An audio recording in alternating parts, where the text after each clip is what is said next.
गौतम जब team India के head coach बनते हैं तो उनके लिए सबसे गंभीर चुनौती यही होती है कि टीम इंडिया का विकेट कीपर बल्लेबाज कौन होगा। क्योंकि आप देखेंगे तो इस तरीके से श्रीलंका में परफॉर्मेंस रहा, या फिर आप कह लें कि जिस तरीके से T20 मैच में परफॉर्मेंस रहा टीम इंडिया के विकेट कीपर का, वो काफी ज्यादा निराशाजनक था, वो काफी ज्यादा परेशान करने वाला था। इसके पहले आप देखेंगे तो KL राहुल जो है वो ODI फॉर्मेट में विकेट कीपर माने जा रहे थे टीम इंडिया के। लोगों को लग रहा कि भैया KL राहुल लंबा खेले, क्योंकि KL राहुल ने चाहे वर्ल्ड कप हो चाहे चैंपियन ट्रॉफी हो, दोनों में अच्छा प्रदर्शन किया था। एशिया कप में और वर्ल्ड कप में अच्छा प्रदर्शन किया था। उसके बाद हर कोई कह रहा था कि KL राहुल ही वनडे फॉर्मेट में टीम इंडिया के विकेट कीपर बल्लेबाज एक तरह से आप कह सकते वो रहेंगे। लेकिन फिर जिस तरीके से उनका इन्फॉर्म होना, फिर आउट ऑफ फॉर्म होना, फिर आउट ऑफ फॉर्म होना, फिर इन्फॉर्म होना, ये कहीं ना कहीं टीम इंडिया के लिए एक चिंता की विषय बनी रही। लेकिन गंभीर के लिए ये सोचने वाली बात बन गई कि चैंपियन ट्रॉफी में टीम इंडिया के लिए विकेट कीपिंग कौन करेगा। इसको उन्होंने लगभग जवाब दे दिया है। तो आप सबसे पहले बता दें कि जिस तरीके से श्रीलंका की उस टर्निंग पिच पर KL राहुल फंसते गए और लगातार फ्लॉप होते गए, उसी टर्निंग पिच पर जिस तरीके से Sanju Samson back to back 2 मौके मिले वो फ्लॉप हुए, उसी टर्निंग पिच पर जिस तरीके से ऋषभ पंत को मौका मिला वो भी फ्लॉप होते नजर आए। तो सबसे बड़ी चुनौती है कि टीम इंडिया का विकेट कीपर हुआ कौन, क्योंकि इसके पहले आपने ध्रुव जुरैल को मौका दिया, आपने मौका दिया जितेश शर्मा को। अब जो सबसे बड़ा सवाल उठता है वो है क्या ईशान किशन के ऊपर अब टीम मैनेजमेंट या फिर आप पहले गौतम गंभीर विश्वास जता पाएंगे, उनको टीम वापसी करा पाएंगे। यहीं से कहीं ना कहीं यूटर्न लेगी अब ईशान किशन की किस्मत, क्योंकि ईशान किशन आप सबको पता है कि ताबड़तोड़ बल्लेबाज है। वो जब तक पिच पर रहते हैं तो अच्छी खासी बैटिंग करते हैं। तो कहीं ना कहीं गौतम गंभीर के जहन में ये बात जरूर चल रही है कि अब इसमें वापसी करवानी चाहिए ईशान किशन की, बहुत ज्यादा मौका नहीं बचा है। आप उनको टेस्ट में लेकर जाइए, आप उनको वनडे में लेकर जाइए, आप उनको T20 में लेकर जाइए, लेकिन अब यहाँ से कहीं ना कहीं दरवाजे खुल रहे हैं ईशान किशन के।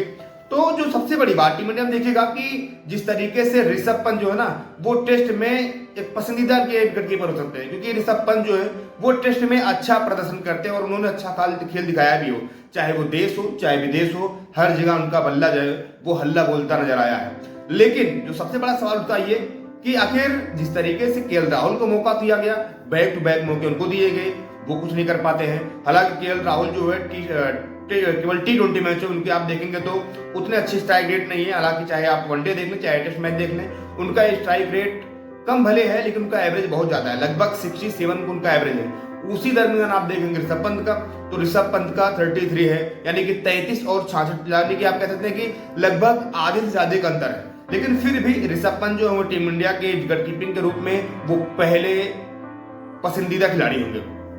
अब बात करते हैं संजू सैमसन की। यार संजू सैमसन एक ऐसे खिलाड़ी है ना, उनको सबसे ज्यादा अनलकी खिलाड़ी बोला जाता है। उसका सबसे बड़ा रीजन ये है कि संजू सैमसन को जब मौका मिलता टीम इंडिया में परफॉर्मेंस करने का शायद तब वो चूक जाते हैं। IPL में अच्छा प्रदर्शन करेंगे, बेहतरीन रन बनाएंगे, उसके बाद जब उनको टीम इंडिया मौका मिलेगा तो वो मौके को अपने गंवा देते हैं।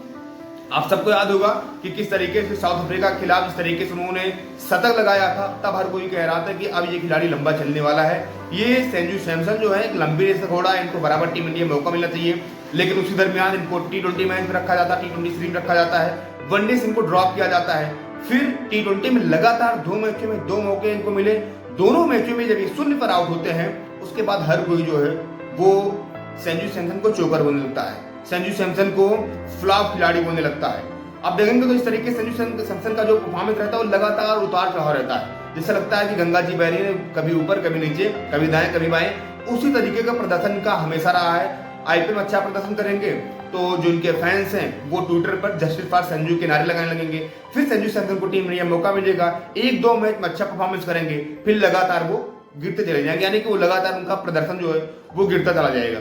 अब लेकिन यहाँ पर सवाल टीम इंडिया के लिए उठ रहा है कि चैंपियन ट्रॉफी बहुत दूर नहीं है, उसके पहले आप पास वनडे खेलने के मौके भी नहीं है। तो चैंपियन ट्रॉफी में टीम इंडिया का स्थायी विकेट कीपर कौन होगा? आप किसे लेकर जाना चाहते हैं? आपने संजू को पहले दरकिनार कर दिया था, आपकी टीम में KL राहुल, ऋषभ पंत बचे हैं। अब इन दोनों में से बैकअप विकेट कीपर कौन होगा और फ्रंट फुट पर विकेट कीपर कौन होगा, ये सबसे बड़ा सवाल रहने वाला। तो वहीं कहीं ना कहीं अब सब मिलाकर आप ये कह सकते हैं कि ईशान किशन के जो फैंस हैं, ईशान किशन के लिए सबसे बड़ी खुशखबरी की बात यही है कि भैया आप डोमेस्टिक खेल रहे हैं, उसमें शानदार प्रदर्शन कीजिए, अपना जी जान लगा दीजिए अगर टीम इंडिया में आपको एंट्री करनी है तो, क्योंकि ये सबसे बड़ा चांस आपके लिए होगा। अगर डोमेस्टिक में आप अच्छा खेल जाते हैं तो सामने चैंपियन ट्रॉफी है, अभी टेस्ट मैच टीम इंडिया को खेलने हैं, तो इस दौरान आप जो है टीम इंडिया के दरवाजे खटखटाएंगे नहीं बल्कि टीम इंडिया के दरवाजे तोड़कर उसमें घुस जाएंगे। फिलहाल अभी टीम इंडिया के लिए सबसे बड़ी चुनौती यही है, टीम इंडिया के हेड कोच गौतम के लिए एक गंभीर चुनौती यही है कि टीम इंडिया का अगला विकेट कीपर कौन होगा।